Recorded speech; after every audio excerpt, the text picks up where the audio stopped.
Hey everybody, welcome back to another One Piece tournament tactic video. My name is Silvokiji, and welcome to TheZoneGamingGo. So, as you know, Tournament Tactics is a series that I'm going to be doing until the tournament actually begins, where we talk about different parts of the strategies you can actually perform in the events.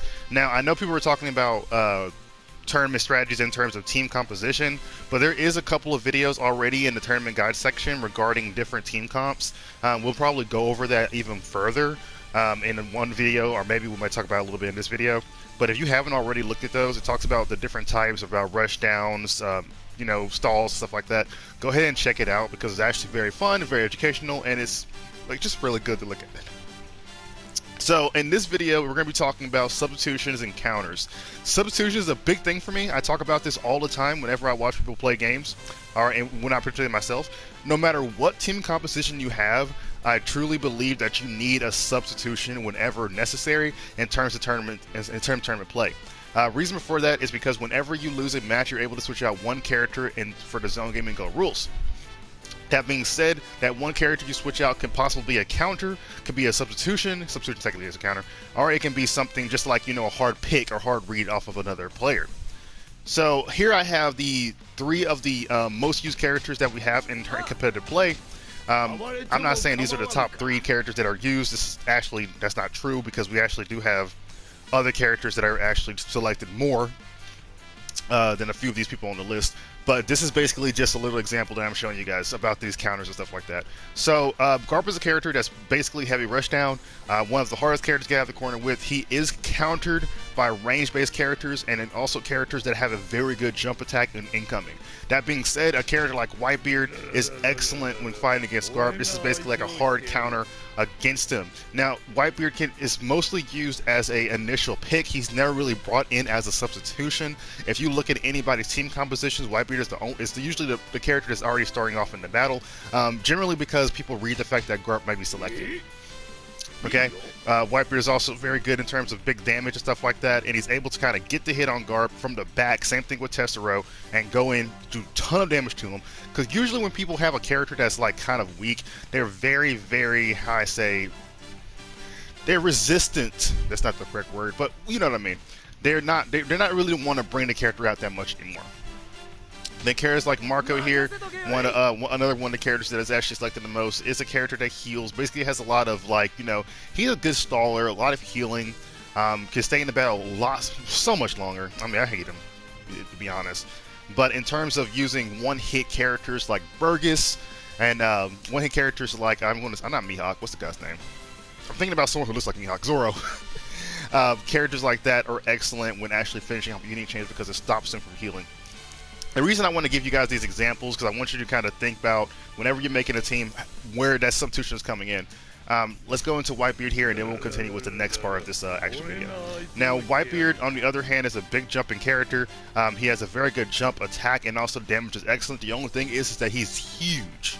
That being said, characters that have really excellent close range options or really excellent long range attacks can beat him pretty easily. Characters like Mihawk, characters like Kuma, characters like Nico Robin, he can't really handle when they get up close. It becomes a very, very hard and difficult battle. Something that me and Rohawk always tell people in the audience is that whenever Whitebeard goes to his Doflamingo is always going to win. So, I'm going to show you an example of one of my teams here. Yeah, let's do this one. This is one of my teams here with Gecko, Sabo, Whitebeard, and Kobe and Killer. That being said, speaking of supports, just because I talk about the characters themselves being substitutions and counters, doesn't mean the supports can't too. There are some supports that will be able to counter certain characters and do a more better job in certain situations than others. Now, some of them are niche. They do have small roles, very specific roles in terms. Like, we're going to go ahead and look over Cammy here because that's one of the main ones I always talked about. I always talked about Cammy at the very beginning of One Piece competitiveness. No one really picked her at first, but then when people started realizing that when Garp starts his combos, he usually starts them with the Fist of... I'm not usually starts them, but he usually ends them with the Fist of Love. When that happens, Cammy's ability activates. When a person has no ability, they get +4 defense. That being said, him using the Fist of Love in this combo that gets rid of ability actually neuters the rest of the damage that he's going to be able to do afterwards. So this is like an excellent, option to avoid those 100% combos that certain characters utilizing that GARP support are utilizing the Blackbeard or Djembe or getting rid of your ability that way, or your low character to survive. It's real difficult for certain characters that are not those types because they don't have an easier time getting rid of their ability, but there are supports that make it so they don't have ability at all, which basically allows them to always have that +4 defense. Now that being said, that thing I told you with the whole not having ability getting +4 defense with the support is niche. That's, like I said, it's specific, but it's it's there. It's just something that can't be done. Okay, so going back to this team here, so I have a solid match here. I got Gecko running point, Sabo as the mid guard, and Whitebeard as the anchor pick. Technically speaking, Sabo is actually the anchor, but I kind of the roles usually get reversed a lot. I can anchor pretty well with Gecko, and I can anchor with Sabo, and I really never want Whitebeard to die last. It's just hard. Okay, but in case I'm going up against a heavy rushdown based team, then I have to utilize a different strategy. Okay, because Gecko doesn't really do well when he's getting continuously rushed, so sometimes he has to be switched out. And when I mean switched out, I don't necessarily mean switched out completely. I just mean that he just has to have the roles reversed. Instead of actually running point, he runs Midgard instead. This is something very simple that you can do in terms of switching your team in order when you go up against your opponent, because first person is the one that really matters at the beginning. The second and third, not really, unless you're one of those people that are conditioned to press a certain button to bring another character in. So simply switching out a character like that, it can be considered a counter.